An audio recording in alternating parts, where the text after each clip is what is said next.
Good everyone, my name is Jaden Naval and I'm here representing Mr. Arnold Davis, a U.S. citizen residing in Guam who has been recently unlawfully denied one of the most fundamental rights in a democratic society, which is the right to vote. For very quick context, Mr. Davis attempted to register to vote in Guam's political status plebiscite, a process that determines the future political relationship between Guam and the U.S. However, despite being a U.S. citizen and a resident of Guam, he was denied the right to participate. The sole reason for this denial was that he does not meet the classification of a native inhabitant of Guam. Now, this brings us to the central legal issue before the court. Can the government restrict voting in public election based on ancestry or heritage and still comply with the Constitution of the United States? Our answer to this issue becomes very clear. It cannot. We argue that this restriction is unconstitutional because it violates the Equal Protection Clause of the 14th Amendment, which guarantees that no state shall deny any person within its jurisdiction the equal protection of the laws. First, the law creates a classification based explicitly on ancestry. By limiting voting rights to native inhabitants of Guam, the government is drawing a line between people based on lineage rather than citizenship or residency.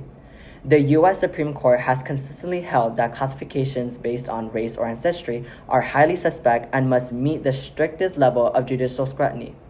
This law fails that standard because it excludes individuals like Mr. Davis solely due to who their ancestors are. Second, the restriction directly infringes upon fundamental right, which is the right to vote. Voting is not a privilege granted to a select group. It is a cornerstone of democracy. When the government restricts access to voting, especially in a matter as significant as determining Guam's political future, it must demonstrate a compelling justification. In this case, there is no sufficient justification for excluding otherwise qualified U.S. citizens. Third, this law undermines the very democratic principles it claims to uphold. A plebiscite is meant to reflect the will of the people, yet by excluding a portion of Guam's population, the results cannot truly represent the collective voice of its residents. Instead, it creates a system where some citizens are treated as less worthy of a participation than others. Additionally, the Constitution does not permit such unequal treatment. The Equal Protection Clause exists precisely to prevent laws like this, laws that divide citizens into categories and denies rights based on identity rather than equality. Now, in conclusion, Mr. Davis is not asking for special treatment. He is simply asking for equal treatment.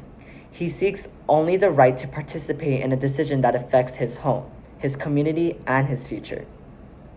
Now, we respectfully ask this court to recognize that the restriction limiting voting to native inhabitants of Guam is unconstitutional and to affirm that all U.S. citizens residing in Guam, including Mr. Davis, have the right to vote in this plebiscite. Thank you.